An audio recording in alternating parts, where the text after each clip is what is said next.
Cuando estudiamos las alteraciones de la hemostasia, tenemos un paciente que presenta manifestaciones de sangrado. Entonces es muy importante determinar si esas manifestaciones son por alteración de la hemostasia primaria o por alteración de la hemostasia secundaria. Y para eso vamos a necesitar una buena historia clínica. Recordando que las manifestaciones de sangrado por alteración de la hemostasia primaria afectan principalmente piel y mucosas, petequia, equimosis, hemorragia, epistaxis, sangrados menstruales abundantes. Y los sangrados por alteración de la hemostasia secundaria involucran sangrados articulares, hemartrosis, sangrados rectoperitonales, sangrados hematomas del psoas. Algunos están asociados a sangrados, a eventos quirúrgicos mayores con sangrados tardíos.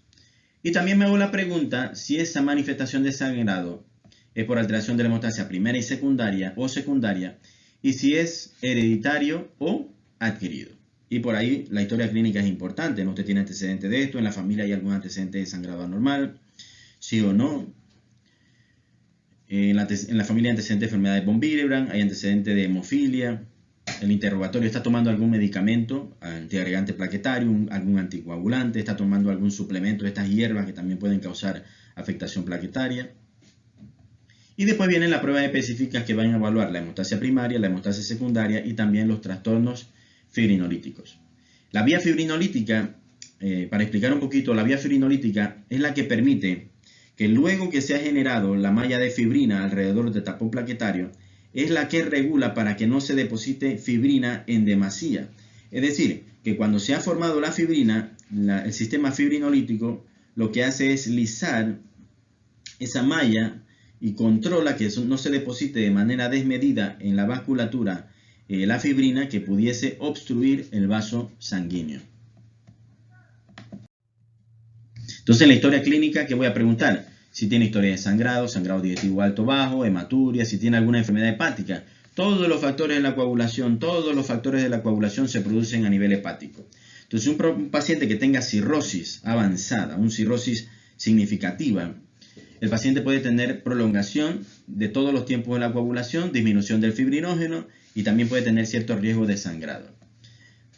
Paciente con epistaxis, usted le hace el examen en la mucosa nasal, puede ser que tenga alguna una lesión vascular de un vaso, pero puede ser que no tenga una lesión vascular, sino que esto sea secundario a una disfunción de las plaquetas. Sangrado menstrual abundantes, una de las manifestaciones de la enfermedad de von Willebrand en mujeres es el sangrado menstrual abundante. En la enfermedad de von Willebrand yo voy a tener disminución del factor de von Willebrand, que es importante para la adhesión plaquetaria, o puedo tener un factor de von Willebrand que no sea funcional, que esté cuantitativamente o en cantidad normal, pero que no sea funcional. Si tiene alguna hemorragia articular, si un paciente pequeño tiene hemorragia articular, hemartrosis, o hay que sospechar hemofilia, por ejemplo. Y lo otro importante es si el paciente recibe algún tratamiento farmacológico. Sí, también cuando se le ha realizado algún procedimiento odontológico o quirúrgico, el paciente ha tenido un sangrado fuera de lo habitual. Serían parte del abordaje, del interrogatorio. Viene el paciente, por ejemplo, recuerdo un paciente que me vino referido, un muchacho de 14 años, que me vino referido porque comenzó a presentar epistaxis y equimosis en tronco y extremidades. No tenía sangrado mayor. Cuando jugaba al fútbol y recibía un golpe, hacía pequeños hematomas. Se le pide el hemograma básicamente normal, las plaquetas normales, se le pide unos tiempos de la coagulación y los tiempos de la coagulación estaban normales. La manifestación de epistaxis, petequias y equimosis en troncos y extremidades me orientaban a un trastorno de la hemostasia primaria, pero el conteo de plaquetas era normal.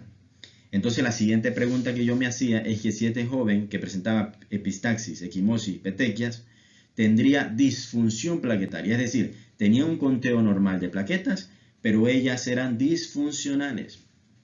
En efecto, al final lo que se diagnostica es que el paciente tenía disfunción de las plaquetas por una enfermedad que se conoce como trombastenia de Glassman, que es por falta de la glicoproteína 2B 3A. Aquí tenemos más signos y síntomas. Vemos que si hay alteración de la vasculatura y plaquetario por trombocitopenia o disfunción plaquetaria, vamos a tener petequias y equimosis. Si es por alteración de la hemostasia secundaria por factores de la coagulación, podemos tener hemorragias musculares, intraarticulares o retroperitoneales. La epistaxis, gingivorragia, los sangrados menstruales abundantes en las mujeres están más relacionadas a trombocitopenias o a enfermedad de von Willebrand. Serían las dos principales causas. Y las hemorragias en cavidades, en grandes zonas retroperitoneales, eso es hemostasia secundaria. Otra cosa muy importante es si el sangrado es temprano o es tardío. Si el sangrado es temprano, luego de algún procedimiento, alguna lesión, te menciona que te dice que eso puede ser una alteración de la hemostasia primaria, porque el tapón plaquetario es lo que primero debe formarse, y si el paciente tiene una alteración de la hemostasia primaria, no forma tapón plaquetario, así que sangra más tempranamente. Pero si el problema es de la hemostasia secundaria, el tapón plaquetario se forma, logra el control de sangrado, pero al no dársele la estabilidad al tapón plaquetario, entonces el paciente tiene un sangrado tardío. Y es importante investigar también por medicamentos. Hay pacientes que utilizan antiagregación plaquetaria o pacientes que utilizan anticonvulsivantes. Los anticonvulsivantes también pueden causar citopenias, trombocitopenias, por ejemplo, incluso hasta pancitopenia. Las heparinas también pueden condicionar sangrados y trombocitopenia asociada a la heparina. Usualmente esto es infrecuente, pero usualmente en heparina no fraccionada y en algunos casos en heparina fraccionada se pueden formar agregados de la heparina con las plaquetas y al final el paciente desarrolla trombocitopenia. Medicamentos que causan disfunción plaquetaria, la aspirina, el clopidogrel, los antiinflamatorios no esteroideos. Por eso todo paciente con trombocitopenia o disfunción plaquetaria, usted le va a recomendar que no debe estar utilizando aspirina, clopidogrel o ninguno de los AINES, no. Para dolor, acetaminofén o tramadol, pero AINES no. Y también si está tomando algún medicamento anticoagulante, ya sean de los nuevos, heparina o alguna hierba de estas utilizadas como suplemento que también pueden causar disfunción plaquetaria. Estos serían manifestaciones de sangrado, miren estas grandes lesiones purpúricas extensas. Lo primero, bueno, uno podría pensar si el paciente tiene un problema de la hemostasia primaria o una enfermedad que más tarde veremos, que se conoce como hemofilia adquirida.